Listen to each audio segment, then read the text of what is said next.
2 WIB Haji Faisal Saimima dihubungi oleh saudara Khairun Nufus, staf Suriah, yang memiliki role atau peran sebagai staf surat keluar dalam platform Bidayah Persuratan untuk membubuhkan stempel atas surat edaran nomor 4785 dan seterusnya yang sudah dijelaskan oleh Ki Sarmidi tadi. Meskipun berstatus sebagai super admin, ternyata hak untuk membubuhkan stempel telah dihapus dari akun saudara Faisal Saimima.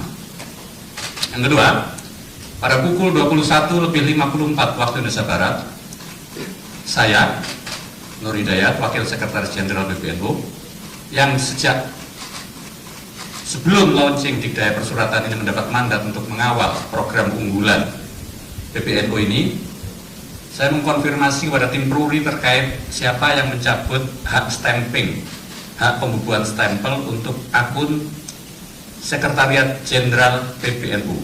Sekali lagi, akun Sekretariat Jenderal PBNU dan akun pribadi saya sebagai pengurus punya akun yang sejak awal implementasi Dikdaya pada tanggal 1 Agustus 2024, akun itu aktif dan efektif untuk melakukan stamping. Pada malam itu, tim Pruri mengkonfirmasi bahwa kedua akun, baik akun Sekretariat Jenderal PBNU maupun akun pribadi saya, masih terdaftar sebagai pemegang otoritas untuk membubuhkan stempel. Tetapi faktanya sebenarnya sejak beberapa hari sebelum itu, saya dan akun Sekretariat Jenderal PBNU tidak bisa membubuhkan stempel. Keterangan lengkapnya nanti akan saya lampirkan, akan dibagikan oleh Mas Taufik selaku pengurus lembaga taklif dan nasyr PBNU. Nah, dengan kondisi itu maka dapat disimpulkan bahwa terdapat aksi sabotase dari tim Project Management Office Dikdaya PBNU terhadap dua akun tersebut. 3. Di tengah-tengah komunikasi dan koordinasi, baik saudara Khairun Nufus dengan saya maupun dengan para pihak terkait proses pembubuhan stempel nomor 4785 tersebut, tampilan layar pratinjau untuk surat nomor 4785 yang sebelumnya tampak normal di layar, tiba-tiba berubah menjadi tampilan kode skrip yang tidak terbaca sama sekali. Kejadian tersebut berlangsung sangat cepat dan baru disadari beberapa menit kemudian. 4. Rusaknya tampilan pratinjau tersebut berlangsung hingga Rabu tanggal 26 bulan 11 pagi, dan selama malam sampai pagi itu personil tim PMO Digital Dikdaya yang kami hubungi tidak memberikan respon sama sekali. 5. Setelah melakukan berbagai upaya dan pendekatan yang bersifat extraordinary, tampilan layar pratinjau tersebut sempat kembali normal pada hari Rabu pukul 8.56 waktu Indonesia Barat. Tampilan layar pratinjau surat nomor 4785 pada pukul 8.56 inilah yang kemudian beredar dan dibantah keabsahannya dalam surat nomor 4786. 6. Terkait dengan substansi yang tercantum dalam surat nomor 4785, pengurus besar Suriah menyatakan hal tersebut sah sesuai dengan fakta-fakta kronologis yang yang diungkapkan dalam surat dimaksud. Ki Sarmidi tadi sudah menjelaskan substansinya benar, kan? Prosesnya juga sudah benar, kronologinya yang sedang saya bacakan sekarang. Ketujuh, ini poin terakhir, dengan catatan kronologis tersebut, maka klaim kebenaran dan keabsahan sebagaimana dimaksud dalam surat nomor 4786 yang semata-mata mengedepankan prosedur teknis administratif dengan sendirinya telah cacat dan tidak memiliki basis legitimasi moral. Teman-teman sekalian yang saya hormati dan saya banggakan, kami merekam catatan upaya sabotase itu sejak tanggal 21 Oktober 2025. Dalam catatan kami, pada hari Selasa tanggal 21 Oktober, tim PMO Digital menginformasikan telah menerima arahan dari seseorang agar pemegang otoritas stempel yang lama dibatasi 3 saja. Ketika perintah ini diberikan, pemegang stempelnya ada 4.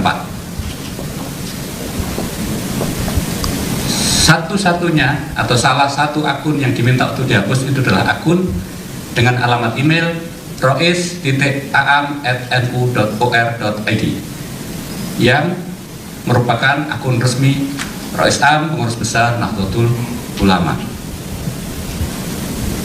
Keterangan detailnya nanti bisa dibaca. Saya akan lompat kepada kejadian tanggal 25 November pukul 21.25 itu. Nah, yang terjadi kemudian adalah, teman-teman sekalian, kita bisa menyimpulkan bahwa basis legitimasi moralnya sudah nggak ada. Karena ini adalah proses sabotase dan hijacking. Terakhir, kejadian yang paling mengejutkan kami semua adalah pada hari Rabu tanggal 26 November 2025 kemarin, sekitar pukul 19.22, dua akun staf Pengurus Besar Suriah yang sebelumnya punya peran sebagai staf surat keluar telah dinonaktifkan oleh tim PMU Digital tanpa pemberitahuan sebelumnya. Kedua akun tersebut atas nama Saudara Khairul Nufus dan Saudara Abdul Siddiq, dan penonaktifan akun tersebut tidak berselang lama dari agenda Rois Am di hotel ini yang menggelar silaturahim dengan PWNU se-Indonesia.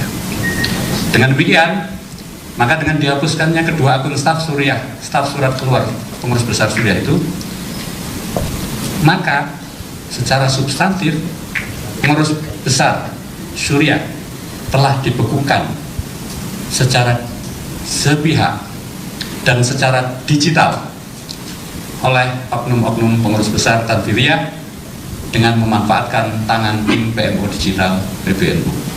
Demikian yang bisa saya sampaikan. Terima kasih. Wallahumma muwaffiq ila aqwamit thoriq. Assalamualaikum warahmatullahi wabarakatuh. Terima kasih Mas Nur Hidayat. Untuk mungkin Pak Kiai Sarmidi ada tambahan dulu. Baik, terima kasih Mas Taufik. Jadi intinya bahwa hasil rapat harian Suriah Pengurus Besar Nahdlatul Ulama tanggal 20 November itu sudah berlaku karena tenggat waktunya sudah lebih dari 3 hari. Dia ketika diterima maka itu berlaku, sehingga Kiai Haji Khalil Yahya Stakuf, Kiai Haji Yahya Khalil Stakuf statusnya sudah tidak pengurus besar, ketua umum Pengurus Besar Nahdlatul Ulama lagi. Kalau beliau tidak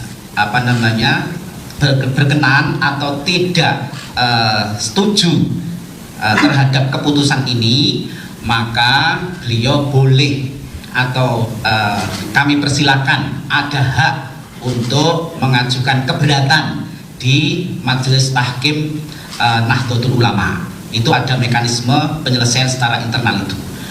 Nah, untuk itu para teman-teman, kami juga menghimbau, ini adalah masalah internal yang kami punya wewenang untuk menyelesaikan secara internal.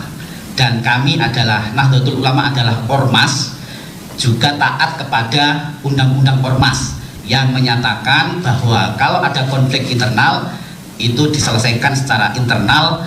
Di NU ada yang namanya Majelis Tahkim itu. Saya kira itu tambahannya. Terima kasih. Mungkin ada pertanyaan? Silakan dari kanan dulu. Dari kompas.com. Yang ingin saya tanyakan, kalau dari Gus Yahya sendiri kan sudah berulang kali bilang kalau dirinya hanya bisa dimundurkan lewat muktamar, baik itu muktamar yang rutin maupun MLB gitu.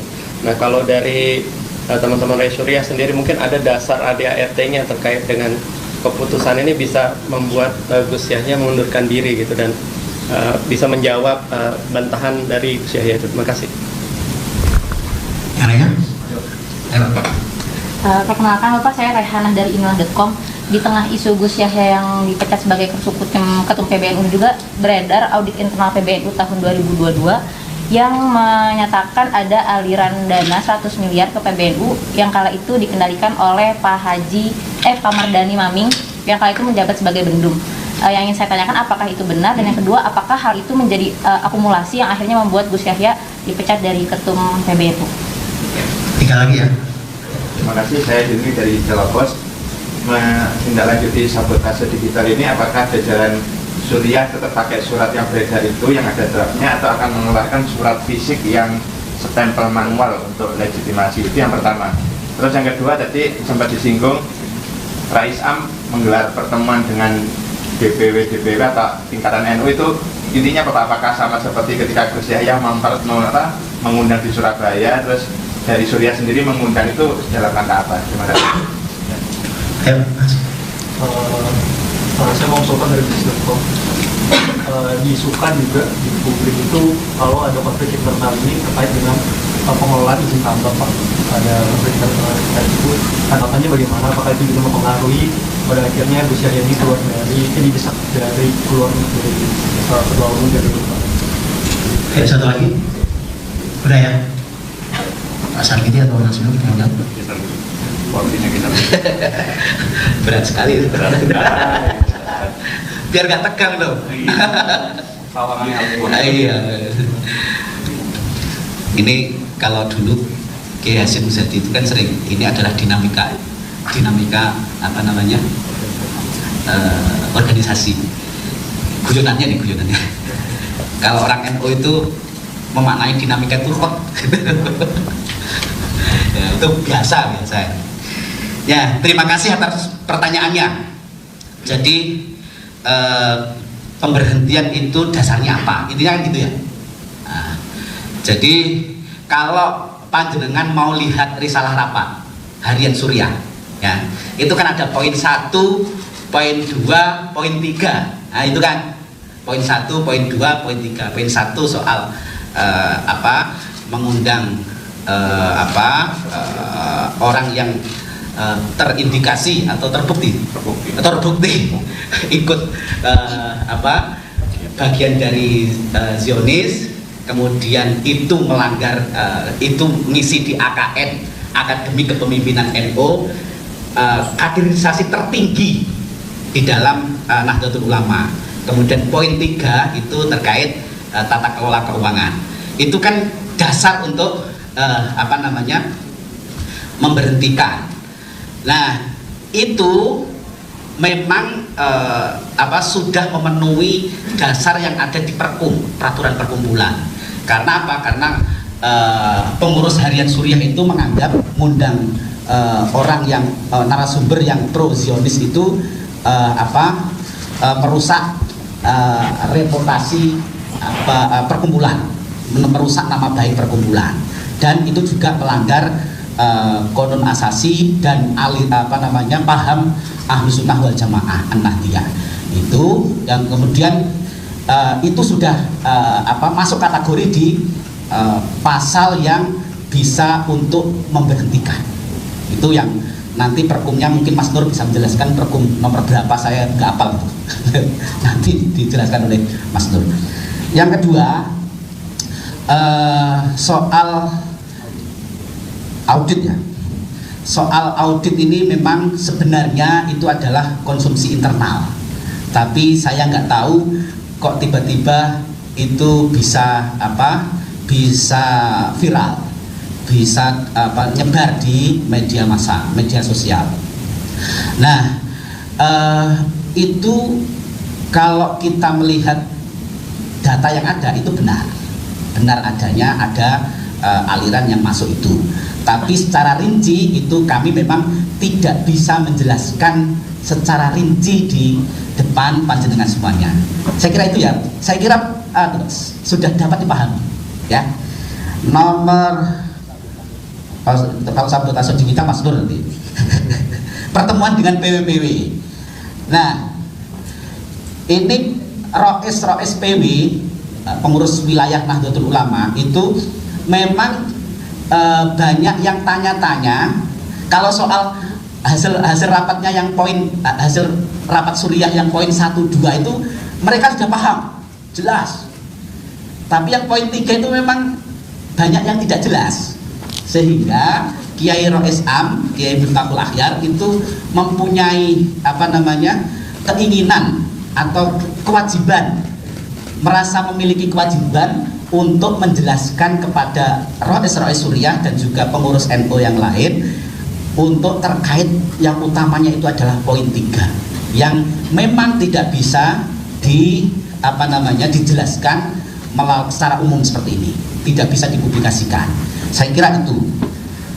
Nah, kalau isu tambang itu sebenarnya bukan bagian dari dasar dari masalah ini. Itu isu yang lain. Saya kira isu tambang itu berbeda. Saya kira itu ya, jawabannya clear ya, jelas. Nah, Mas Nur nambahin. Baik, terkait sabotase digital ini memang saya mohon maaf kalau tadi intonasinya agak tegas ya. Pura tegas Mas. Saya ini ngawal itu mulai pertengahan Agustus 2024. Semua orang di internal PBNU tahu, bahkan sampai menuduh Dikdaya itu karena saya ingin numpang tenar. Akhirnya kan jadi guyonan dari Dikdaya ke Dikdaya. Betapa sakitnya hatiku lah kira-kira ketika hari ini aku nggak bisa jadi super admin lagi. Itu satu. Yang ingin saya tegaskan adalah tadi pertanyaannya apakah kembali manual atau bagaimana. Kami sedang ingin bicara dari hati ke hati dengan tim PMU Digital. Mereka ini anak-anak baik, anak-anak cerdas, sangat kreatif, sangat kreatif. Mereka pernah mengembangkan aplikasi dalam waktu yang sangat cepat ketika kita kena COVID. Mereka bagian dari tim itu. Ini bukan tim kaleng-kaleng. Dan daya persuratan ini sudah jauh melesat sampai ke lebih dari separuh PCNU. Jadi ini bukan persuratan di PBNU. Ini persuratan digital untuk Nahdlatul Ulama. Untuk mendapatkan tim dan hasil seperti yang ada sekarang. Proses trialnya itu kami mulai sejak semester pertama Kiai Yahya Khalil Stakuf menjadi ketua umum. Gus Sekjen, Gus Saifullah Yusuf mengajak saya dan 2 orang teman untuk studi banding ke Sumedang, melihat Sumedang yang cukup bagus digitalisasinya. Mas Sofi ikut waktu itu kan? Ikut. Saksinya ada di sini. Itu semester pertama. Gus Sekjen Saifullah Yusuf sebagai bagian dari penanggung jawab urusan administratif mencoba mencari prototipe.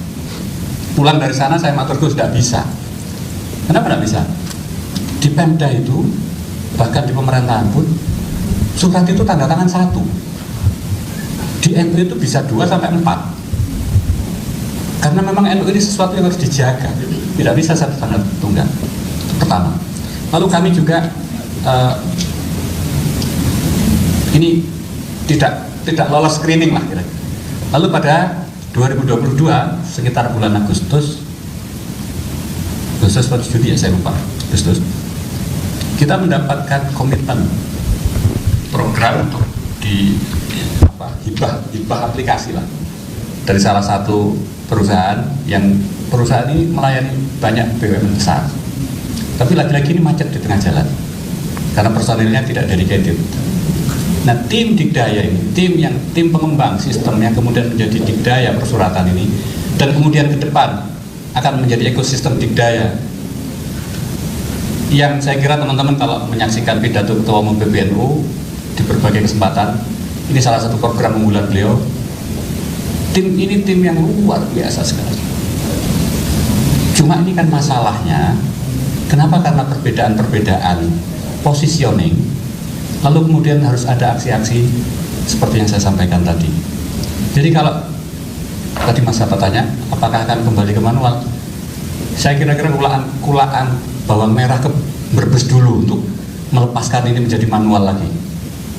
Ini persoalannya sangat sederhana sebenarnya. Bagaimana masing-masing pengurus besar Syuriah dan Tanfidiyah itu dijaga otorisasinya, dan mestinya masing-masing pihak tetap punya kewenangan untuk menerbitkan surat. Saya tadi sudah sampaikan ada kronologi di tanggal 21 Oktober 2025 yang mencabut hak dari akun atas nama Rois Am untuk melakukan stempel. Sampai tadi malam tim Peruri mengatakan bahwa akun itu masih terdaftar di mereka. Secara sistem Peruritera, akun-akun itu termasuk akun saya dan juga akun Sekretariat Jenderal. Sekali lagi, Sekretariat Jenderal itu ada akun sendiri, Sekretaris Jenderal itu ada akun sendiri. yang sekretaris jenderal dimatikan, diperuri statusnya masih aktif. Saya kira itu. Jadi kalau pertanyaannya seperti itu, jangan bikin saya nangis lah Mas kira-kira. Saya mendampingi tim ini dan ya bahkan saya sudah turun role saya jadi seperti Kiai Sarmiti, hanya bisa baca surat, periksa surat, tanda tangan. Dulu saya super admin itu 2 level di atas pengurus. Di atas pengurus biasa itu admin, ya, bisa mengelola sumber daya akun yang lain. Lalu saya ini super admin. Saya kira itu, ojo tegang-tegang lah. Terima kasih. Terakhir Mak Kiai Sarmiji mungkin ada proses statement terakhir sebelum kita tutup. Baik, ini untuk teman-teman dan juga mungkin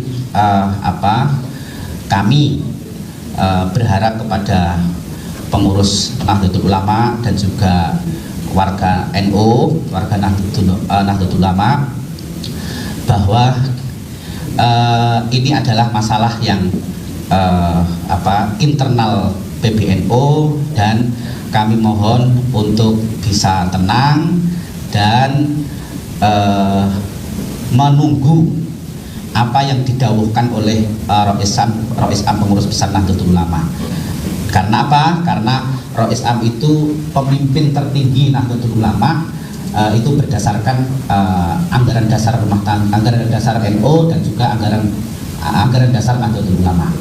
Sehingga sembari menunggu apa yang nanti akan diputuskan, didahulukan oleh Kiai Rois Am pengurus besar Nahdlatul Ulama, kami berharap pengurus NU dan warga NU untuk tenang dan jangan lupa untuk tetap berdoa untuk keselamatan dan kebaikan, kejayaan Nahdlatul Ulama. Saya kira itu. Terima kasih. Lebih kurang mohon maaf. Wassalamualaikum warahmatullahi wabarakatuh. Terima kasih teman-teman semua. Mungkin kita cukupi dulu. Nanti di lain kesempatan kita mungkin akan memberikan informasi atau update selanjutnya. Terima kasih. Assalamualaikum warahmatullahi wabarakatuh.